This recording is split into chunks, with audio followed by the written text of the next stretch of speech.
We need to make sure that our youth are taught the mistakes of our past, because if they're not taught the mistakes of our past, they're doomed to repeat them. And as long as I'm alive, I will fight to make sure such atrocities do not occur. Thank you very much, Madam Speaker. Thank you, sir.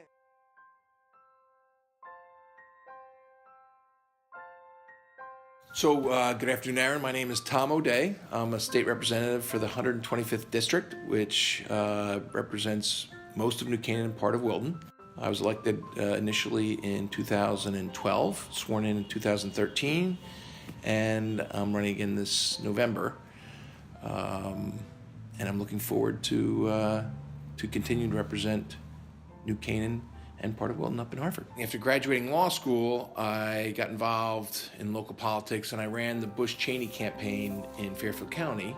I went to the town council in New Canaan, which is the legislative body, and then from there I went on into the General Assembly.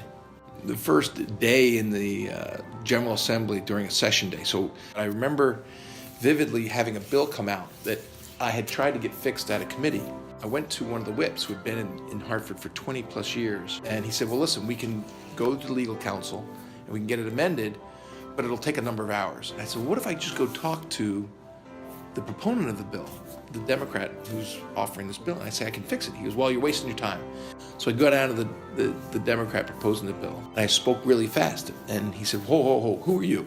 You know, this is my first day in session. Anyway, long story short, I go back to my whip, and he says, so what happened? I said, he agreed 2 out of 3 by consent. Basically means he'll change the bill without having to go through all the legal hassle of trying to get it amended. And what I learned from that was that if you just approach somebody about your ideas directly, you can get it done. Whereas if you try and get things amended through the formal process, it can be a lot more difficult. So getting personal relationships established early really helped me. Most representatives from New Canaan have sought to improve things financially overall. We don't get a whole lot of money back from the state. People are surprised to hear we're the number 3 highest taxed town.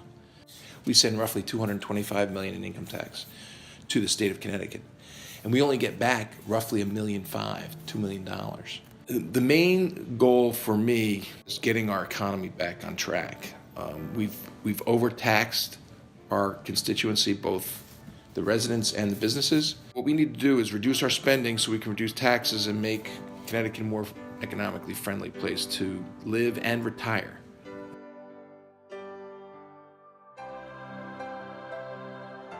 So today we had the horrific shooting in Texas, following on the Parkland shooting in Florida. And when I first got elected, it was when Newtown happened. And so we did pass comprehensive gun legislation back when I first got elected, and I voted for it. And a lot of my Second Amendment constituents were angry with me at the time. And then just this year, we voted to ban bump stocks. It was a difficult vote.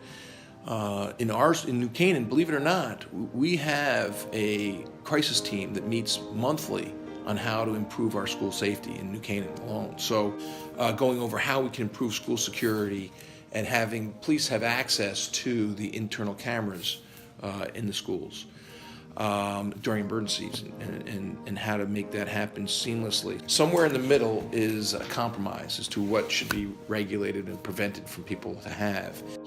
I think there's a combination of working with the police and having the cameras available in times of emergency, having more school resource officers, and then having a better handle on who's coming in and going out, having more manned areas between school security. But New Canaan is one of the schools that has a really good handle on school security and safety. We really are on the cutting edge of providing the safest schools in the state. I truly believe New Canaan is probably the nicest town I've ever visited, let alone lived in. And to think that I actually represent New Canaan and Wilton in Hartford is amazing and very humbling.